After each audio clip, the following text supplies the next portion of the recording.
স্বাস্থ্য মন্ত্ৰী অশোক সিংঘাল ডাঙৰীয়া, আমাৰ জ্যোতি চিত্ৰবনৰ উপাধ্যক্ষ সুনীল ৰাজকোঁৱৰ ডাঙৰীয়া, অতিৰিক্ত মুখ্য সচিব বি কল্যাণ চক্ৰৱৰ্তী ডাঙৰীয়া, সন্মুখৰ আসনত বহি থকা মই নাম ল'ব বিচৰা নাই, কাৰোবাৰ নাম বাদ পৰি যাব। আমাৰ চলচ্চিত্ৰ আৰু সাংস্কৃতিক জগতৰ সৈতে জড়িত মহিৰুসকল,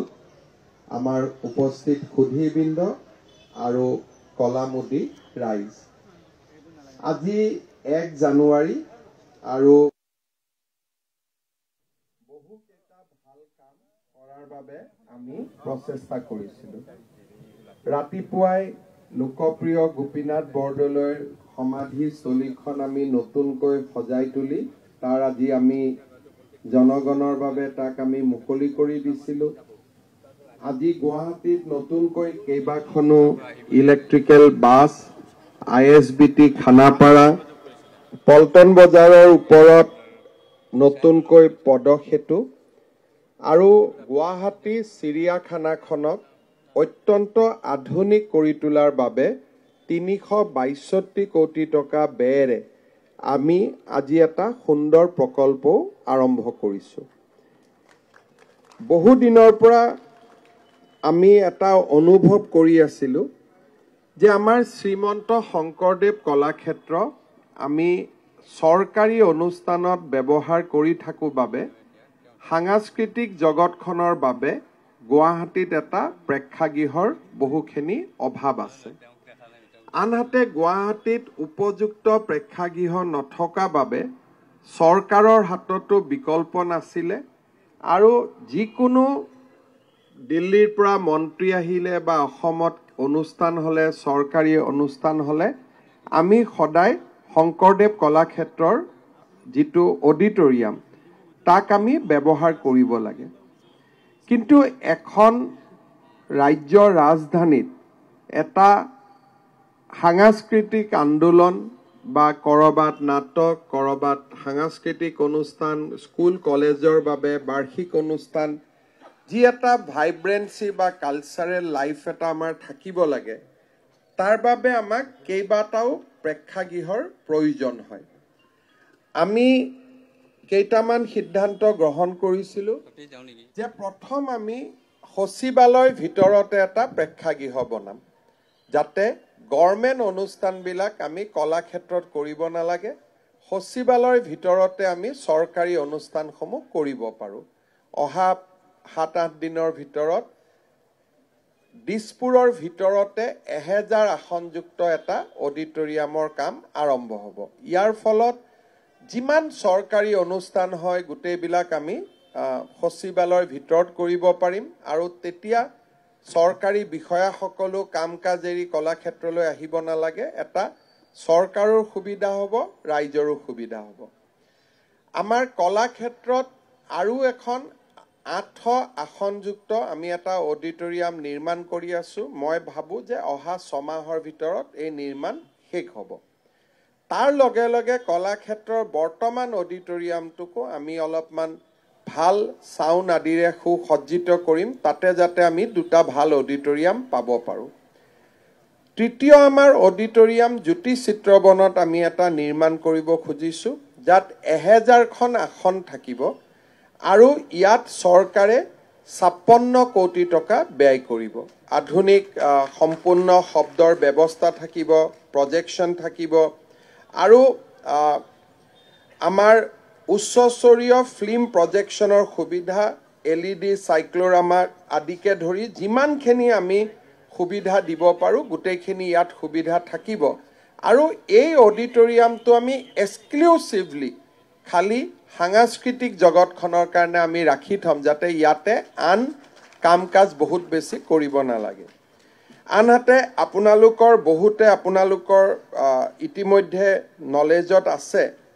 যে আমি গুৱাহাটীত এটা অত্যন্ত আটকধুনীয়া এটা অডিটৰিয়াম বা প্ৰেক্ষাগৃহ বা আমি এটা হল বনাই আছোঁ, য'ত একেলগে 5000 মানুহ বহিব পাৰিব, 5000 বহিব পাৰিব। আৰু সেই প্ৰকল্পটো আমি অহা 3 মাহত সমাপ্ত কৰিম। অৰ্থাৎ মোৰ লক্ষ্য আছে যে আগষ্ট মাহৰ ভিতৰত এই প্ৰকল্পটো আমি শুভ উদ্বোধন কৰিম তাত প্ৰায় ১,৫০০ গাড়ী ৰাখিব পৰা আমি এটা আটকধুনীয়া মাল্টি লেভেল কাৰ পাৰ্কিং কৰিছোঁ সন্মুখত আমাৰ প্ৰেক্ষাগৃহ আৰু খানাপাৰা আৰু কলাক্ষেত্ৰ দুইটাৰ পৰা ৰাস্তা আমি বনাইছোঁ যাতে আমি সেই প্ৰেক্ষাগৃহটোলৈ যাব পাৰোঁ এগ্ৰিকালচাৰ ডাইৰেক্টৰৰ যি মাটি আছে তাৰ ভিতৰত আমি প্ৰেক্ষাগৃহটো নিৰ্মাণ কৰিছোঁ ইতিমধ্যে আমাৰ এক্সপাৰ্ট কমিটি এখনো আমি কৰি দিছিলোঁ তেওঁলোকেও বহুখিনি পৰামৰ্শ দিছে আৰু এই অডিটৰিয়ামটোৰ আমি নাম দিছোঁ জ্যোতি বিষ্ণু প্ৰেক্ষাগৃহ আৰু পূব ভাৰতত মই উত্তৰ পূব বুলি ক'লে ভুল হ'ব ইষ্টাৰ্ণ ইণ্ডিয়াত ইমান ডাঙৰ অডিটৰিয়াম দ্বিতীয়টো নাই আৰু কেলকাতাৰ অডিটৰিয়ামত ৩,০০০ একেলগে বহিব পাৰে আমাৰ ইয়াত 5,000 অডিয়েন্স একেলগে বহিব পাৰিব তাৰ লগত সৰু সৰু কেইবাটাও কনভেনশ্যন চেণ্টাৰ থাকিব আৰু আমাৰ একেলগে অকণমান গেষ্ট হাউচ আদিৰো ব্যৱস্থা থাকিব যাতে যোন লোক আহে অতিথি আহে তেওঁলোক আমাৰ গেষ্ট হাউচত থাকিব পাৰিব আৰু এটা খুব ডাঙৰ প্ৰজেক্ট এটা আমি গুৱাহাটীত কৰি আছোঁ ২০২৫ৰ শেষত আমি ইয়াক শুভ উদ্বোধন কৰিম গুৱাহাটী হাইকোৰ্টৰ সন্মুখত য'ত আমি এটা কনভেনশ্যন চেণ্টাৰ বনাই আছোঁ তাত একেলগে ২,০০০ মানুহে বহি যিকোনো কনভেনশ্যন এটেণ্ড কৰিব পাৰিব তাৰ এফালে চাৰ্কিট হাউচ আনফালে ষ্টেট গেষ্ট হাউচ আৰু এটা একেবাৰে নৈসৰ্গিক পৰিৱেশত আমাৰ নতুন দিল্লীত যিটো বিজ্ঞান ভৱন আছে সেই বিজ্ঞান ভৱনৰ আৰ্হিত কিন্তু একে কনচেপ্ট নহয় কনচেপ্টটো বেলেগ তাৰ আৰ্হিত আমি এই কনভেনশ্যন চেণ্টাৰ বনাইছিলোঁ কিন্তু তাত অডিটৰিয়ামৰ পৰিৱৰ্তে it will be purely for convention দৰকাৰ হ'লে তাক 300 চিটাৰো কৰিব পাৰিব দৰকাৰ হ'লে 600 চিটাৰো কৰিব পাৰিব গতিকে দেশ বিদেশৰ education conclave science conclave exhibition এই ধৰণৰ কামবিলাক আমি কলাক্ষেত্ৰৰ পৰিৱৰ্তে আমি ব্ৰহ্মপুত্ৰ যিটো আমাৰ নতুনকৈ প্ৰেক্ষাগৃহ নিৰ্মাণৰ কাম চলি আছে আমি তাতে কৰিব পাৰিম আৰু গুৱাহাটী চিকিৎসা মহাবিদ্যালয়ৰ অডিটৰিয়ামটোৰো পুনৰ উজ্জীৱিতকৰণৰ কাম চলি আছে গতিকে বাই এণ্ড লাৰ্জ মই ভাবোঁ যে আমি যিমানকেইটা প্ৰজেক্ট লৈছোঁ আৰু গোটেইকেইটা প্ৰজেক্ট ২৫ চনৰ ভিতৰতে শেষ হৈ যাব জ্যোতি চিত্ৰবনটো ২ বছৰ লাগিব কাৰণ আজিৰ পৰা আমি আৰম্ভ কৰিম যেতিয়া কিন্তু কলাক্ষেত্ৰৰ 800 চিটেড অডিটৰিয়াম 5,000 অডিটৰিয়াম ইন জ্যোতি বিষ্ণু প্ৰেক্ষাগৃহ বুলি বা আমি যিটো আমি সাংস্কৃতিক প্ৰকল্প বুলি কৈছোঁ ব্ৰহ্মপুত্ৰৰ পাৰৰ যিটো কনভেনশ্যন চেণ্টাৰ এই গোটেইবিলাক ২০২৫ৰ ভিতৰত নিৰ্মাণ সম্পূৰ্ণ হৈ উঠিব আৰু মই ভাবোঁ যে এই গোটেইবিলাক সম্পূৰ্ণ হৈ গ'লে আমাৰ গুৱাহাটীৰ অন্ততঃ কলা কুশলী শিল্পী বিশেষকৈ স্কুলসমূহৰ এনুৱেল ডে বিভিন্ন ধৰণৰ অনুষ্ঠান পতাৰ কাৰণে কলেজ উইক যিটো আজিকালি আমাৰ বহুত আমি কম্প্ৰমাইজ কৰিব লাগে তেতিয়া আমি কম্প্ৰমাইজ নকৰাকৈও আমাৰ কাম কাজখিনি আমি কৰিব পাৰিম আজি নতুন বছৰৰ প্ৰথম দিনটোতে জ্যোতি চিত্ৰবনৰ কাৰণে এটা ভাল কাম কৰিবলৈ পাই মই নিজকে ধন্য মানিছোঁ আৰু আশা কৰিছোঁ যে আমি এই ধৰণে আমাৰ যিবিলাক ইনফ্ৰাষ্ট্ৰাকচাৰেল ডেফিচিয়েঞ্চি আছিলে বা অভাৱ আছিলে আমি লাহে লাহে দূৰ কৰি গৈ থাকিব পাৰিম আজিৰ দিনটোত আপোনালোকক সকলোকে লগ পাই সঁচাকৈ আমি সকলো আনন্দিত নতুন বছৰৰ বহুত শুভেচ্ছা জনাইছোঁ ২০২৫ এটা আশাৰ বছৰ হওক সমৃদ্ধিৰ বছৰ হওক প্ৰগতি বিকাশে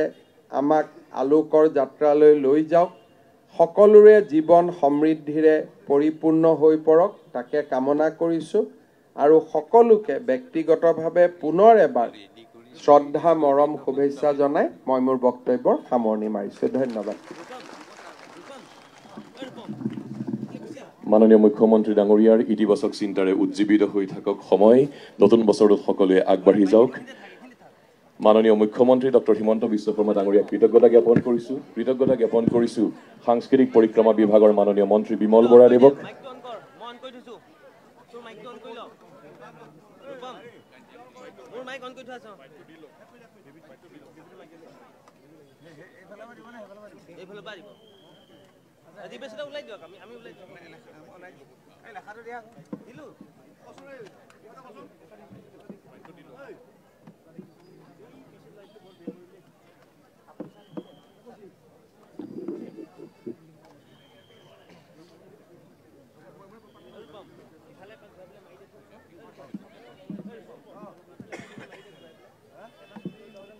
আপোনালোক সকলোৱে আশীৰ্বাদ কৰিব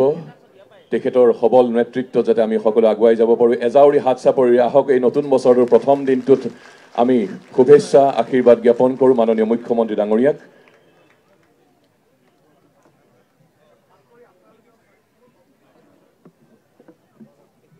আৰু তেখেতৰ সৈতে আন্তৰিকতাৰে কাম কৰি থকা সাংস্কৃতিক পৰিক্ৰমা বিভাগৰ মাননীয় মন্ত্ৰী বিমল বৰাদেৱকো আমি কৃতজ্ঞতা জ্ঞাপন কৰিছোঁ সাংস্কৃতিক পৰিক্ৰমা বিভাগৰ অতিৰিক্ত প্ৰধান সচিব মুখ্য সচিব বি কল্যাণ চক্ৰৱৰ্তী ডাঙৰীয়াক কৃতজ্ঞতা জ্ঞাপন কৰিছোঁ আজি নতুন বছৰৰ পহিলা দিন জ্যোতি চিত্ৰবনত আমি 1000 আসনযুক্ত এটা সুন্দৰ প্ৰেক্ষাগৃহ